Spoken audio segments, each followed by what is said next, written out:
Hej, velkommen til Lingolada. Skal i dag omhandle dem her, de brune frøer i Danmark.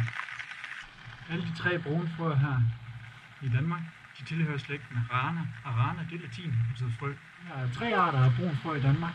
Vi har den spidssnudet frø, en butsnudet frø og springfrø.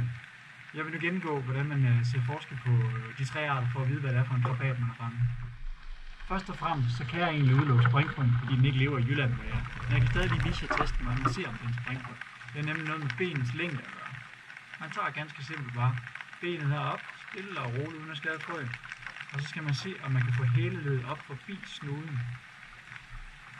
Det kan vi ikke. Ups. Det vil sige, at springfrø er udelukket.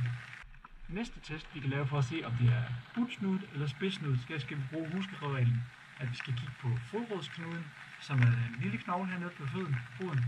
Og der er huskereglen, at ved spidssnudet, der er den stor og hård, og ved den butsnudet, der er den på godt jysk bitte og blød. Yes. Det er på den her lille knude, at man kan se, om der er tale om butsnudet eller spidssnudet. Her er den bitte og blød, så vi har med en butsnut at gøre.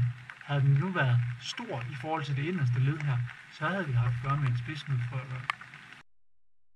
Og rana er latin og betyder frø, og temporare, det er ligesom temporeret, eller du kender temporeret egne, altså det er sådan noget, der er sæsonmæssigt eller tidafgrænset.